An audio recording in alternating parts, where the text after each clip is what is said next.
Welcome to Franchise Focus. Today's conversation is all about heart, hustle, and the booming world of pet care. I'm joined by Jason Henshaw and Jill Devlin from Woofie's Pet Ventures, one of the fastest growing pet franchises in the US and part of the Authority Brands family. Jason and Jill work hands on with candidates exploring franchise ownership and help them understand what it really takes to succeed in this business. Together, we'll explore what makes this brand stand out in the $150 billion pet market, who thrives in this model, and how Woofie's combines professionalism with a genuine love for pets and people. So welcome, Jason and Jill. Thanks for having us. Yeah, Thank you. I'm so excited.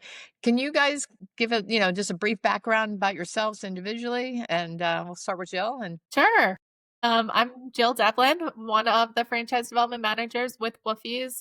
I've been in the franchise space for about 13 years. I've had the opportunity to represent a few different brands, but I really am proud to represent Woofies. It's really fun, engaging, exciting, and I'm excited for everyone to learn more about Woofies today. awesome, thank you. Yeah, and so I've been in franchising for about the same time as Jill. Been on all sides, been owner myself many times. I've been in ops and training and development, spoken on stages about franchising, et cetera. And so I landed here at Authority Brands about 3 years ago, Hmm. and I started out with a brand called Mosquito Squad. And so Mosquito Squad is kind of run out of space. And so they allowed me the opportunity, which I'm very thankful for, to come work with Jill on Woofies, which has a special place in my heart. I'm a big animal lover. I have a dome in my house and 4 cats. Definitely in pretty deep, definitely aligns with my values. That's awesome. It's got to be such a wonderful brand to work with, and people are going to be always just so happy to talk about any subject matter in Right.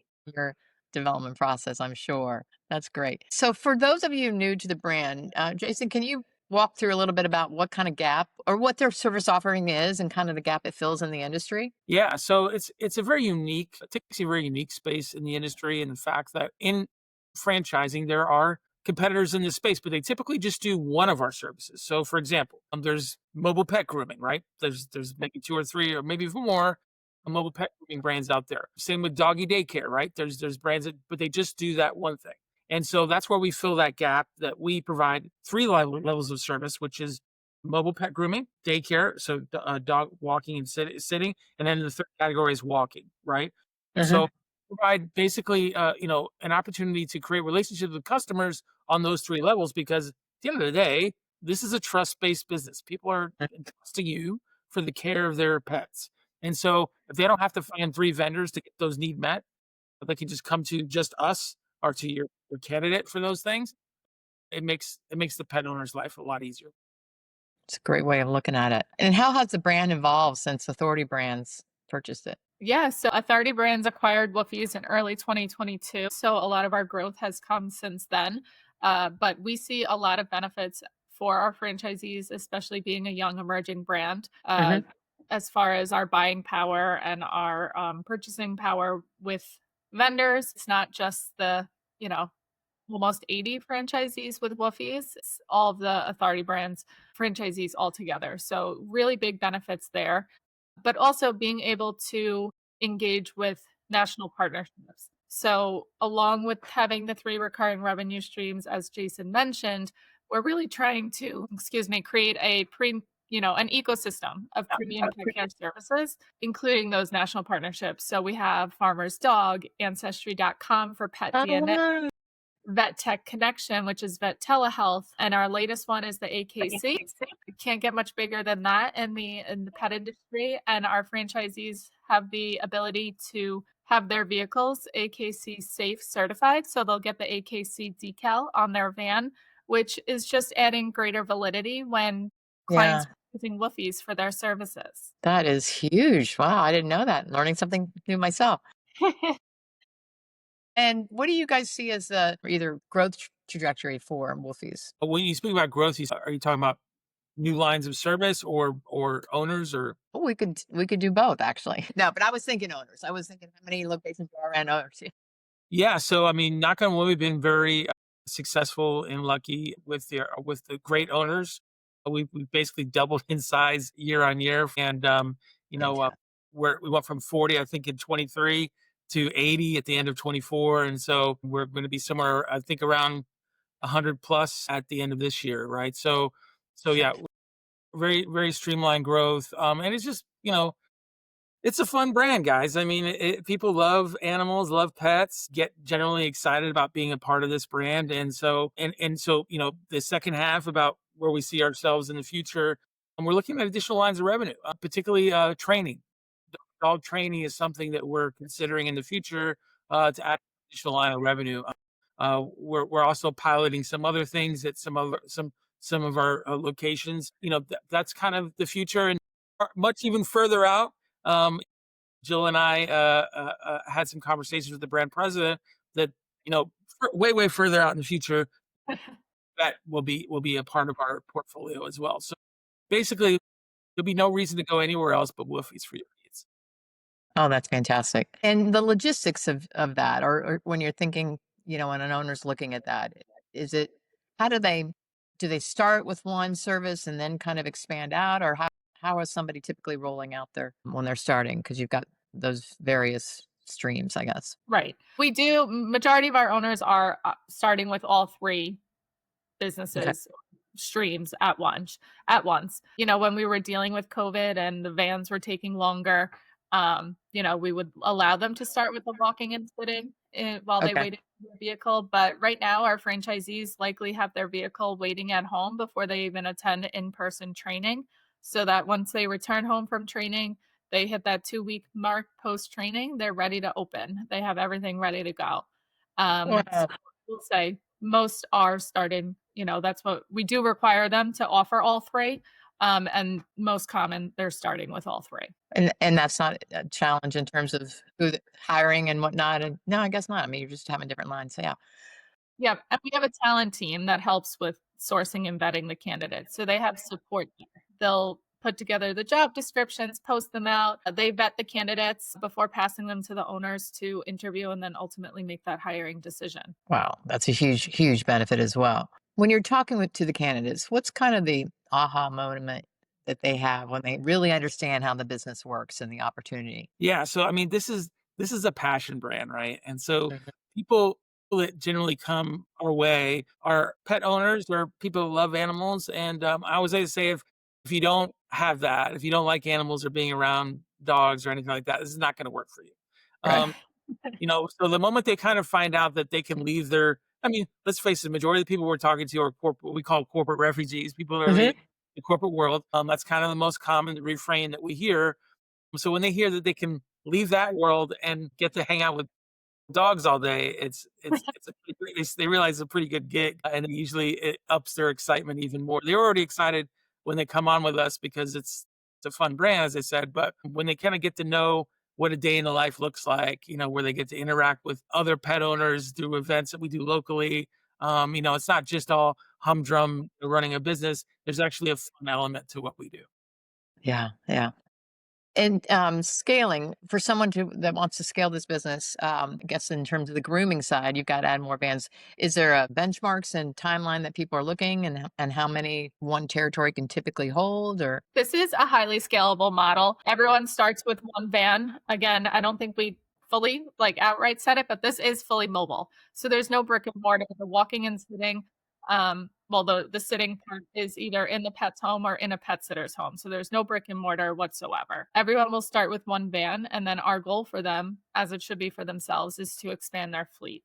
Typically, you're seeing a deposit for the second vehicle before the end of the first year in business. We encourage our franchisees to move forward with 1 territory, keep capital on hand okay, so they can expand their fleet sooner rather than having 2 territories, 1 van, not having the capital to expand, and then you're not really fully servicing, at least on the grooming side. yeah, And one example I'd like to share to really show the scalability is our Ashburn location. That's our initial location. They service a smaller territory than what we currently award. So our territory is 50 to 75,000 households. They only service about 43,000 households. And I share that because as of today, they operate 10 mobile pet spas daily. So you could have a territory with almost 30,000 households more. How many wow, more vans could you fit there? wow, that's a lot of vans for that population. People love their pets. Yeah. Exactly. And then on the walking sitting side, it's just simply adding personnel to Hmm. continue to, keep up with that growth. Gotcha. Okay. What are some of the misconceptions people have about owning a pet service business? The most common that I hear is, "I gotta groom the dog," right? Right. Like, I'm driving the van, Yeah. so people think that they're doing all the things. And really, back to kind of the day in the life, it's more the back office administration, right? Dealing with vendors, making sure that that team that is grooming the dogs have their supplies, towels and shampoo and all the things they need to do their job. Scheduling, making sure that the people are where they need to be when they need to be there. That's kind of a day in the life, and of course, those additional things that we do to kind of get the word out, go out locally. We do things like, and I'm sure Jill will talk about this as well. Do things that we call like yappy hours, where we go out and we, kind of take over a bar or brewery for a few hours, and it's they bring people bring their dogs and we bring the van. And it's really just an opportunity to kind of get to meet those people and their dogs Yeah. in a more informal environment, and let them know that we're there and provide those services. So yeah, the most common thing we hear is that they're actually performing the services, walking the dogs or grooming the dogs, and that couldn't be further from the truth. We touched on lead gen a bit or community, but can you talk through the importance of the community and what the owner's role is and kind of what that looks like on a weekly basis? Of course, as far as lead gen, we have an in-house marketing team that does close to 90% of the marketing on their behalf, but a Okay. lot of that is digitally driven. So the 10% that's going to fall heavily on the franchisees' shoulders is going to be boots on the ground, grassroots efforts, things we can't do from afar. So as Jason mentioned, getting out in the community, it could be a yappy hour.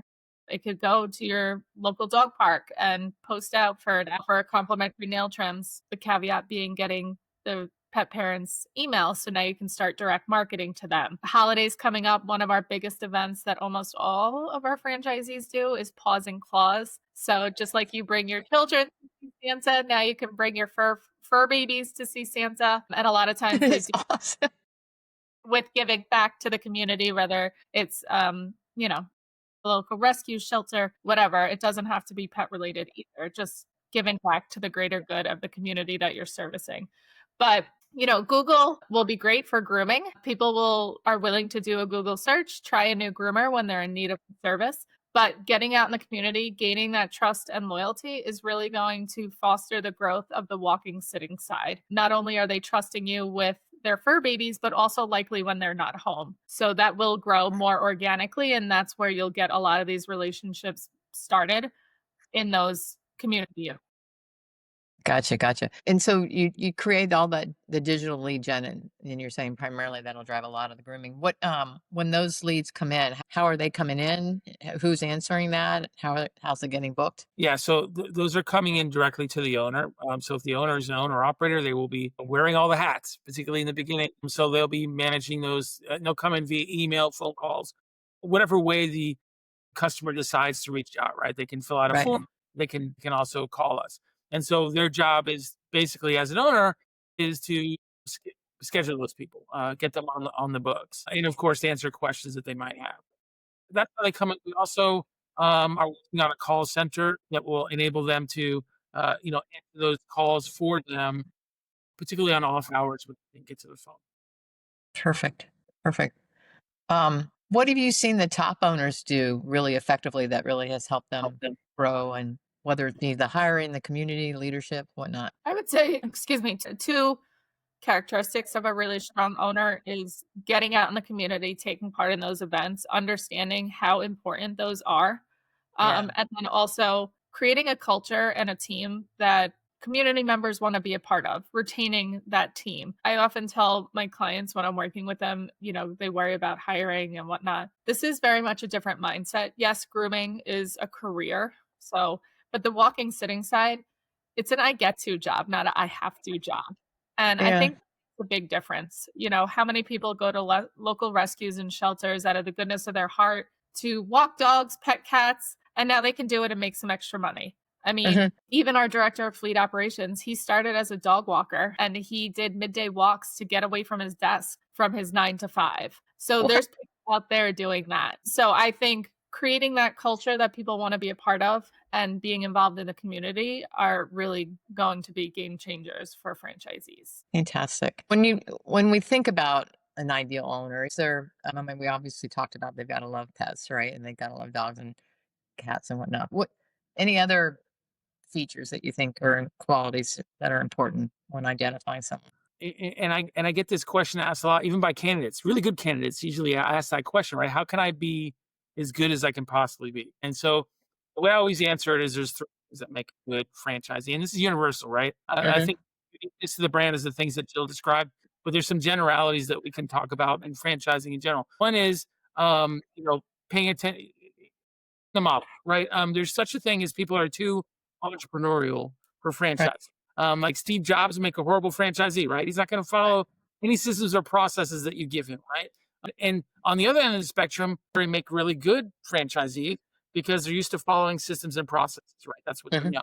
But most of us are not military. Most of us are not Steve Jobs. We're somewhere in the middle, right? So that's what you need to do is kind of do your best ability to follow that process. That's what you're paying for, right? When you buy a franchise for those system processes. The second thing is paying attention to your numbers, paying attention to the data, making decisions based on that data, not on gut or vibe or feeling, based on and we built out software that provides KPIs and information to help you make those decisions on that level. And then the last thing is be involved in your business. A lot of people buy a franchise and think it's a set and forget it. I paid my franchise, Yeah. money's gonna start coming in the door, right? And so that does not exist, right?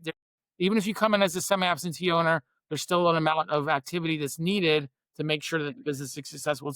It takes two to tango, right? We're gonna do everything on our side to help you be successful, but you have to be an active participant in that. So that's my big three is participate, follow the model, pay attention to your numbers. I think you'll be successful. Fantastic. Great advice. Overall investment that somebody should be thinking about targeting when looking at this. Yep, it ranges from 180 to 294,000. I understand that's a large gap. We see a lot of our franchisees hovering around 200. One of the biggest variables there is the mobile unit down payment. So, depending on which vehicle they choose, lease versus finance, credit score, they could be looking at an $18,000 deposit or, up to a $65,000 deposit. Fantastic. You talked about following the system and not trying to change it, but in terms of the coaching that you guys provide, can you share a little bit about that too? Yeah, it's pretty intense. So before you even launch, there's pre-training that lasts about 4 weeks, and then you're going to come to in-person training that lasts a week at our headquarters. But after that is over, there's post-training that lasts about 4 to 6 weeks, and that's going to lead into your launch, and then it's going to continue during your first couple of weeks of your business being launched because we need to be there to work out the kinks and just be work alongside you. Once that happens, you're going to get assigned what's called a business coach, and they're just kind of a catch all. Any questions you have, any problems you have, your first point of contact. They're dedicated to email, phone call, text away. Anytime you need them, they're there for that. And then they also going to promise you business review calls. They look at your KPI and your P&L data to kind of make sure you're tracking, right? You're hitting the performance you need to be hitting, and then they're going to physically come on site, see you annually as well, because black and white KPI and P&L data is great, but it doesn't tell the whole story. We get a holistic view of your business. We need to get there physically and see what's going on with your grooming, walking, sitting, etc. So lots of touch, lots of communication, lots of support from Yeah. before launch, post launch, and well into your business ownership. Fantastic. Any funny stories that you could share about experiences that your franchisees had or their employees had? I have to say, one that I absolutely love sharing, and it has to do with um, growing your team. And a lot of times, groomers, they really love the mobile model. They're not dealing with the retail aspect. They're not putting dogs in cages, bumping into other groomers. They get to drive a nice fancy new car, listen to their own music, have one-on-one time with the pup. So anyways, one of our franchisees, she took her pup to a brick and mortar salon and wound up leaving her keys on purpose at the register. So she walked out and meanwhile, it was the keys to the mobile grooming van. So the groomer ran out after her and said, "Miss, you left your keys." And lo and behold, look at this shiny new van. Look at, I know you're a groomer. You want to look at it. And 2 weeks later, that groomer was part of the Woofies team. Gosh, that's very So clever. we definitely think outside of the box here. But I'm sure there's plenty of fun pet stories and whatnot. Yeah. one that I always love to share about, different ways to attack. Very clever. No, that's great. Um, and so you prefer the owners to start with one territory, you're saying scale that out. I guess if they're in a competitive market, you evaluate that too if they want to lock in that. But obviously, you've got to be well capitalized. But yeah, no, I like that. That makes a lot of sense. To to really be able to scale out your and take advantage of your what you've initially purchased. Exactly. Anything else that you guys want to share with prospective investors or owners? I think I would say that if you're an animal lover, you don't have to have a pet. That's not a requirement. Well, a lot of owners don't. You're an animal lover, pet lover, enjoying being around animals. This is going to be a great, great fit for you. I mean, we have really great FBR is a great example. Franchise Business Review. We do that every year.